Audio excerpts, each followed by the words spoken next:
welcoming back our next speaker, Sambhav, another one of my favorite partners. Like I said, I love all my children equally. The founder over at Augmentum Media, who's joining us at 2 a.m. from Bali.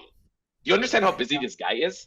Globetrotting, and he lives in an international time zone. Sambhav is going to be leading a masterclass on how to build a top 1% influencer engine, and he's going to share some learnings from leading brands. But Sambhav, first of all, how are you feeling? Good, mate. As I told you backstage, unfortunately got a bit of belly this morning, so I'm plugging through. But yeah, if I sound a wee bit off for anyone, then that's why. Hey, you'd rather be sick in Bali than anywhere else. Can't wait for you to blow our minds. Sambhav, the floor is yours. Appreciate it. So I'm just going to share my screen super quickly. If we've not met before, I'm Sam, one of the founders at Augmentum. We are a influencer marketing agency. We work with some of the world's largest and fastest growing health and wellness brands. So we've got a couple of names up there, but notably Lululemon, AG1, Huel, etc. on their influencer and affiliate programs. Now, just to set the scene, I want to really take you back to 5 years ago, where influencer marketing felt like magic. You'd spend $1, you'd get 5 back. If you're at this summit, you'll agree that today that's not the case, as we've heard earlier. So, what is happening? Now, fundamentally, CPMs are higher and they're only rising. So you're spending more and more just to get in front of the right eyeballs. Influencer feeds are getting more and more saturated. Influencers are posting about really every brand under the sun. So even when you do land a partnership, your post is getting kind of buried in the noise.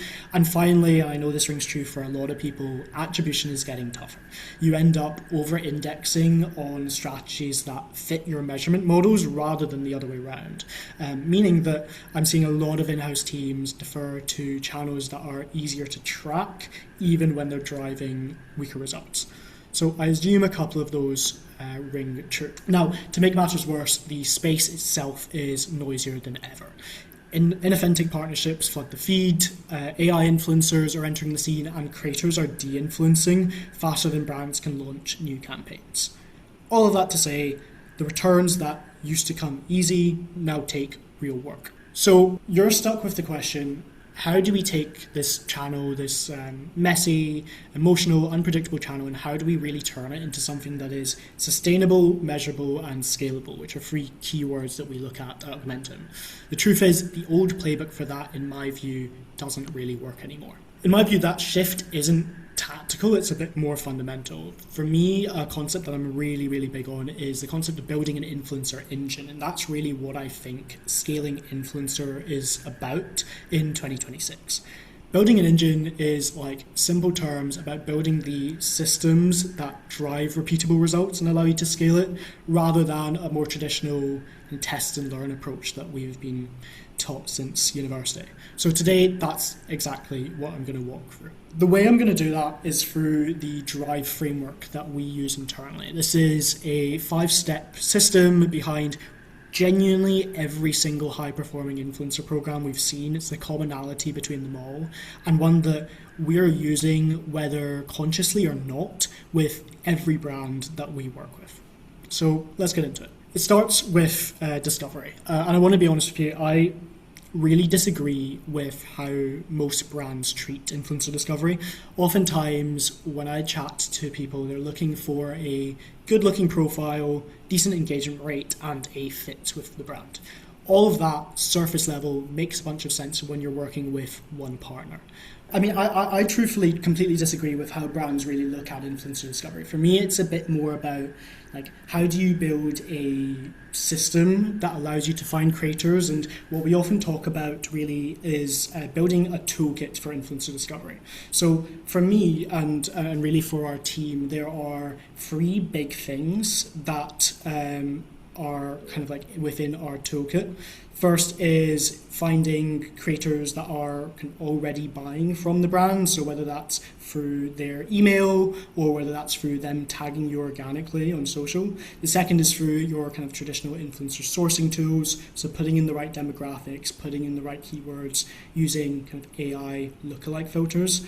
And then the third is a bit more manual, but actually kind of going out there and looking at what creators, and it's been a great source for us, what creators are already following your competitors' brands, and knowing how new this kind of like influencer space is. Oftentimes that competitor hasn't gone out to start working with them yet.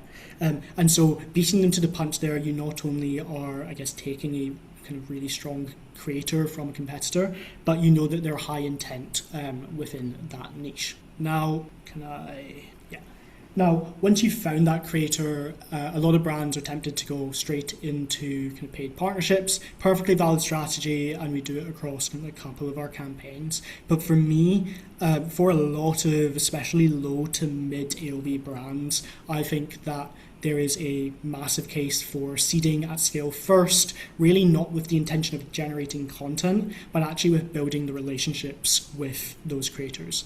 What we find is you build that relationship with the creator, you get a couple of things. Firstly, you know who genuinely likes the product, because they're not going to receive the product, no strings attached, if they aren't somewhat interested.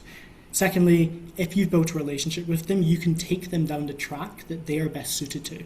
What I mean by that is, if you want to work with them in a paid capacity, because you've built that relationship with them, that communication is a lot smoother and you can typically negotiate kind of a lot better. If you want to take them down a more kind of like ad-led approach where you're running whitelisting and partnership ads, then you can go down that route. And that initial conversation and opening that initial line of communication is really important for kind of allowing that to happen. Now, one of our kind of core tips for doing this at scale, and I know a lot of people talk about personalization, but we look at personalization by segment. So when we're discovering influencers, we will tag them with a niche that creator is, and then build out niche specific messaging that we think resonates to an IIP, like our ideal influencer profile, within that niche. That's what really allows you to do personalization at scale without doing the kind of like manual looking at content and writing one line for kind of every creator. And then final kind of top tip is to definitely move a lot of those seeded creators into affiliate deals. I know we talked about affiliate a lot during this summit, but for me, absolute no-brainer. Once you've built those relationships, to convert your best 15 to 20% into commission-only affiliates, sending them restocks on a monthly basis if they're creating content, and ensuring that you get full usage rights from that content as well.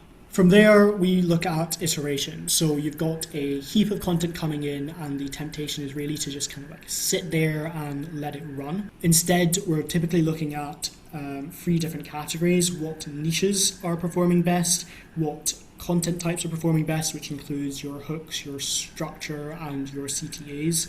And then we're also looking at what messaging is working best. So every time you're reaching out to creators, gathering data on what are creators responding to, what is driving us the highest opt-in rate, what is getting them to create the most content. Now, one really strong example of this is Comfort, a brand that kind of the majority of people at this summit will know.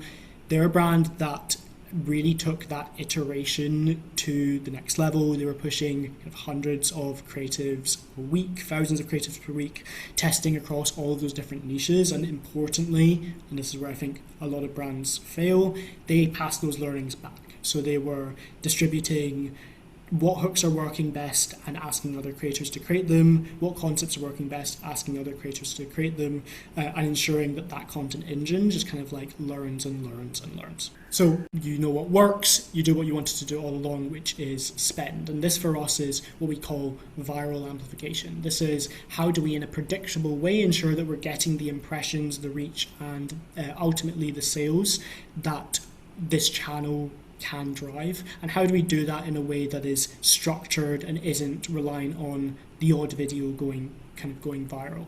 So for us, a couple of routes to do this. You've obviously got your more traditional paid ads, but whitelisting and partnership ads, I know you'll hear it a lot, are performing incredibly well CPM wise, click-through rate wise, and ultimately our best whitelisting content is performing 15 to 20% lower CAC than the content being promoted from the brand handle on Meta.